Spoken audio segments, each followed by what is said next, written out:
O Senhor esteja convosco, Ele está no meio de nós. Proclamação do Evangelho de Jesus Cristo segundo João. Glória a vós, Senhor. Estava próxima a Páscoa dos judeus e Jesus subiu a Jerusalém. No templo encontrou os vendedores de bois, ovelhas e pombas e os cambistas que estavam aí sentados.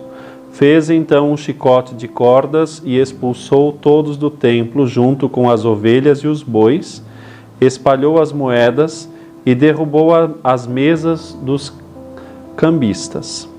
E disse aos que vendiam pombas: Tirai isto daqui, não façais da casa de meu pai uma casa de comércio. Seus discípulos lembraram-se mais tarde que a Escritura diz: O zelo por tua casa me consumirá. Então os judeus perguntaram a Jesus: Que sinal nos mostras para agir assim? Ele respondeu: Destruí este templo e em 3 dias o levantarei. Os judeus disseram: 46 anos foram precisos para a construção deste santuário e tu o levantarás em 3 dias? Mas Jesus estava falando do templo do seu corpo. Quando Jesus ressuscitou, os discípulos lembraram-se do que ele tinha dito e acreditaram na Escritura e na palavra dele.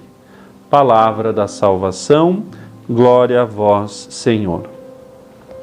Prezado fiel, neste dia 9 de novembro, a Igreja faz memória da dedicação da Basílica de Latrão. Para nós é um dia de festa, porque esta é considerada a grande basílica, a primeira basílica, né?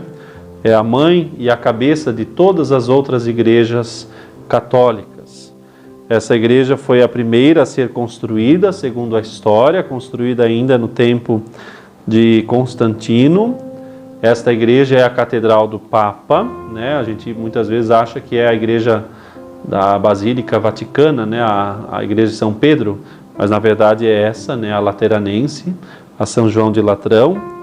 E dali o Papa preside toda a igreja no mundo inteiro, né? Portanto, assim como é importante a nossa catedral aqui na nossa arquidiocese, em Florianópolis, muito mais o é a Catedral do Papa, São João de Latrão. E por isso toda a igreja faz memória desta festa litúrgica. Essa basílica, né, que foi fruto das perseguições ainda, ficou consagrada a partir do Papa Silvestre, no dia 9 de novembro do ano 324, portanto, né, no século IV. Essa festa, que antes era celebrada apenas em Roma, passou a ser celebrada na Igreja Universal, por ser justamente, como dizia, mãe e mestra, né, mãe e cabeça de todas as igrejas no mundo inteiro. Dali, né, ou ali, enfim, nas circunstâncias de Roma, o Papa sempre dá a toda a igreja a bênção Urbi et Orbis, né, que é essa bênção para a igreja de Roma, para a cidade e para o mundo, né? E mais do que tudo, o Evangelho, inclusive Nosso Senhor vai recordar isso, a casa de Deus, o lugar onde o Senhor está, que seja um lugar de oração, um lugar consagrado à morada de Deus.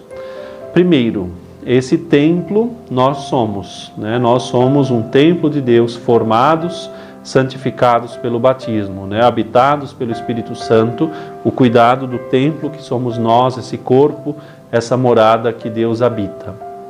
Com isso, um primeiro cuidado fundamental de um bom católico, não se expor, né? Não ser vulgar, não descuidar do corpo, ter o devido cuidado da saúde, da alimentação, do descanso, enfim, tudo isso também, porque de algum modo somos esse templo vivo do Senhor.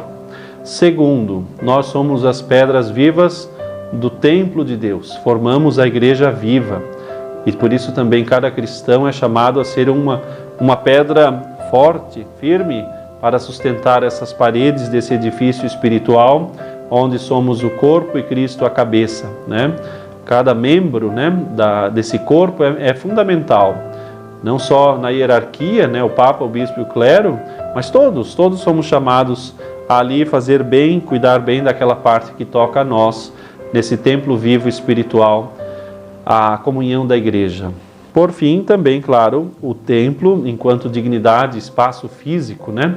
O respeito que devemos ter quando passamos em frente a uma igreja, nos persignar, né? Fazer com devoção o sinal da cruz, lembrar que Jesus está ali realmente presente na igreja, naquele sacrário, e podemos, se tivermos tempo, entrar um pouquinho, visitar Jesus no sacrário, estar uns instantes ali, cuidar das delicadezas, né? De ternura, não ficar papeando dentro da igreja, coisa que as pessoas parece que não aprendem, falam muito dentro da igreja, andam, né? E perambulam para lá e para cá, atitudes às vezes que não colaboram para esse respeito, o bom decoro, o cuidado, né? Para com o espaço sagrado. É a casa de Deus, é a porta do céu, e por isso então temos que ter esse zelo, essa elevação, mais do que uma norma de etiqueta, né, de pura educação, uma elevação espiritual. É a casa de Deus, eu não vou ficar dançando, pulando, né, e gesticulando de modo desordenado, ou pior do que isso, instrumentalizando a casa de Deus. Vamos pedir ao Senhor essa dignidade, guardarmos-nos, guardar o bom nome da igreja, guardar também bem aos edifícios de nossa igreja, da onde Deus habita e aonde também nos recebe para ali juntos celebrarmos os seus mistérios. O Senhor esteja convosco, Ele está no meio de nós. Abençoe-vos Deus Todo-Poderoso, Pai, Filho e Espírito Santo. Amém.